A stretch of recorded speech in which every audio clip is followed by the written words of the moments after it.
63 ka mga motorbangka sa Cordova ang gihatagan og special permit aron makahatod og mga guests paingon sa mga floating cottages. Samtang kutob na lang sa Agosto 28 ang mga tag-iya nga makadismantle og makahipo sa ilang mga floating ug fixed cottages. Ani ang report.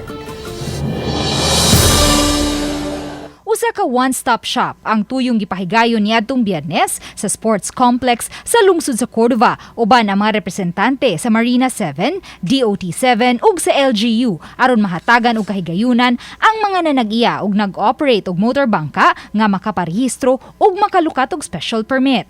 Matod sa Municipal Fisheries Technician Mildred Uy, pulos dili rehistrado ang tanang 141 ka mga motorbangka sa lungsod nga mo'y tighatod sa mga guest sa mga floating cottage. Kanhi sila mga mananagat ug ning paglambo sa floating ug fixed cottages sa Cordova, gibiyaan nila ang pagpangisda.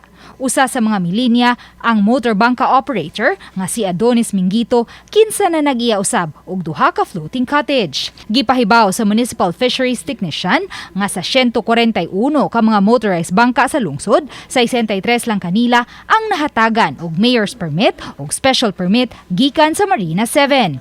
Apan kutob lang kini sa Agosto 28 ang katapusang adlaw nga gitugot sa provincial government ug sa lungsod sa Cordova nga maka-operate ang mga floating ug fixed cottage. Tagduha ngadto sa tagtulo ka pasahero lang usab ang tugutan sa mga motorbangka nga may 7 horsepower ang makina.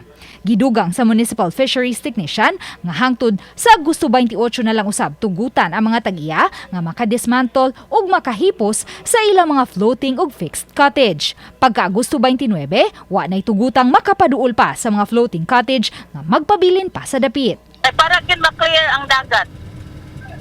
Para wala po sila kabalakan nga tuwa mo floating nakunos, tuwa mo balik mi dito dili na sila allowed nga mo balik. Sukad niadtong Domingo hangtod kaganihang buntag, may 5 na ka mga floating cottage ang gipanghipo sa mga tag-iya. Apan nagpadayon paghihapon ang operasyon sa ubang mga floating cottage nga may mga guest nga nakapabook ng daan karong simanaha. Uban ni Marlon Melgazo, Luan Merondina, Balitang Bisdak.